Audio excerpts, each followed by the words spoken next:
and the priorities when we talk about Black trans activism today? I think one of the opportunities I always take is in explaining to people that trans people have always been here, Yes. even Black trans people. And those stories are often erased because they don't fit into this broader construct of what it means to exude Black excellence. And so Black transness is a byproduct of Black excellence. And we have been here, we have been advocating, even when we talk about BLM, it was Black queer women majority in that movement Right here. that led that. I want to move back to the episode, more specifically episode 6. And my question for you is how you see Black trans movement intersecting with the efforts that are showcased in episode 6. Black queer folks and our siblings who were writing, creating, telling stories, depicting the times, but also illustrating something that is this is what it is now, but here's what it could be, right? Let's offer an alternative reality. There is no prerequisite to loving your neighbor.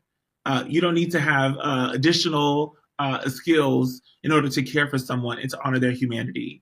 You just have to treat them as you would want to be treated.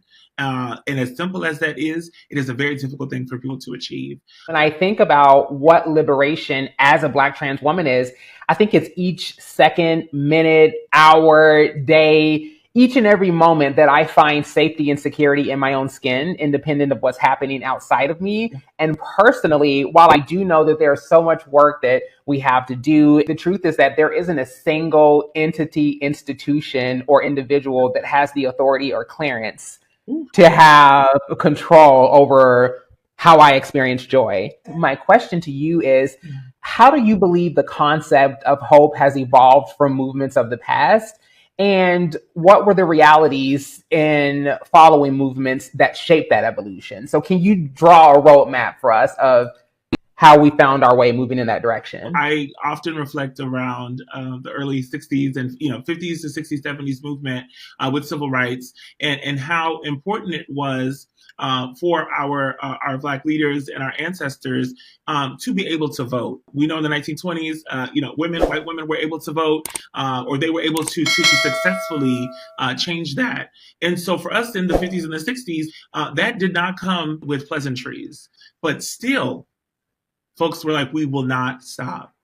Right? We must have our right to vote. We must have access just as our neighbors do. So for me, the hope has always been in that we must continue so that we can get free.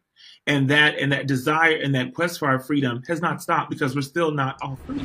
None of us are free unless all of us are free. And we've said it so many times, but what does it look like in practice? And so I'm always asking this question of who is still not a part of my definition of freedom?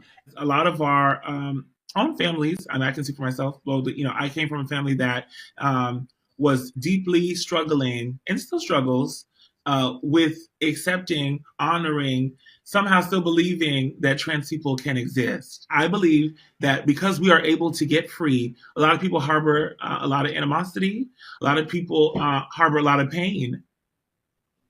And I just want to remind people you can get free too.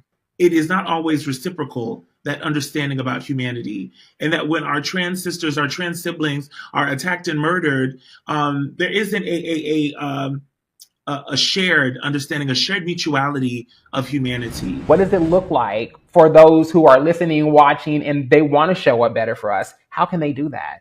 How do you show up for Black trans people? Well, you respect them. Secondly, then you can begin to share space. And this is the point that I've been trying to make lastly before we close, is that this is why saviorism and self-sovereignty don't play in the sandbox well together. Because I'm past the portion of the program where we're asking for a seat at the table. Let's build our own banquet hall so that they can't tell us to get up whenever they're sick of us. And the whole thing... And the whole thing is that we're not asking for a hand up or a handout. We're not asking for people to save us. We're asking for the resources to save ourselves. For those of you who have been watching, who are inspired from this conversation, We want to invite you to see more stories from Black changemakers. And just thank y'all so much for being in community and in conversation with us. Love you so much.